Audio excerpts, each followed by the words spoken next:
Friends మళ్ళీ వచ్చిన ఇగో నిన్న ఏమైందంటే మా వాడు నేను బండి మీద పోతుంటే ఆడ పైసలు అవసరమైంది. పైసలు అవసరమైతే ఆడ ఏటీఎంలో పైసలు తీసుకుందాం మమ్మీ ఆగా అని ఆడ ఆపిండు. అంతలోనే ఫోన్ వచ్చింది. ఇక ఫోన్ మాట్లాడితే ఇక సీఎంకి వచ్చినట్టు ఫోన్లు ఒకటే మస్తు సేపు గంట సేపు మాట్లాడింది. లేట్ అవుతుందిరా కానీ తొందరగా అని నేనంటే, ఇగో కార్డు ఇస్తున్నావు పోయి తేపో పైసలు అని అంటే అందులో పోతే కార్డుకు అందులో పోగానే ఆడు ఉంటాడేమో, కార్డు ఇస్తే పైసలు ఇస్తాడేమో అని నేను లోపల పోయినా. ఎవరు అందులో. ఇక మళ్ళీ వచ్చింది, అరే ఏ వెళ్ళరా అందులో పైసలు అంటే, అట్లా కాదమ్మా నెంబర్ చెప్తా, కార్డు నెంబర్ చెప్పి కార్డు గీక్పో అన్నాడు.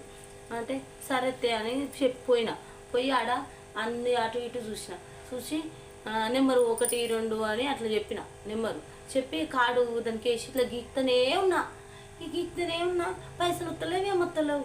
అయ్యో ఏంది అని అటు ఇటు చూస్తుంటే వాళ్ళ అద్దాలలో ఉన్న వాళ్ళు ఒకటే నవ్వుతావురు. అయ్యో ఏంది ఇట్లా ఉంది అని ఇక గీక్తనే గీకంగా తెల్లగా అయింది కార్డు. అయ్యో ఇది చప్పుడు ఇట్లా వస్తుంటే నన్ను చూసి అందరూ ఒకటే నవ్వుతురు.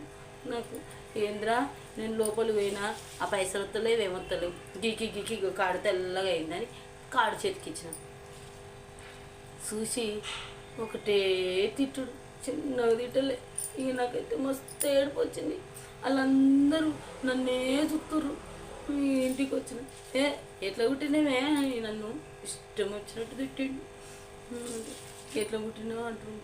ఇక నేను తప్పు చేస్తే మా అయ్యని ఎందుకు అంటుండో ఏమో తెలియదు. ఇంటికి వచ్చినాక ఇక అందరికి ఇంట్లో అందరికీ చెప్పి ఇక నా ఇజ్జతి సిగ్గు మానం పోయింది. ఏం చేయాలి ఇక అమ్మ ఇక ముఖం ఎత్తుకోకుండా అయిపోయింది. ఎప్పుడు నన్ను చుట్టూ భయపడేటోళ్ళు, ఇప్పుడు వాళ్ళని చూస్తూనే నేను భయపడుతున్నా. ఇష్టం వచ్చినట్టు తిట్టిండి ఇక.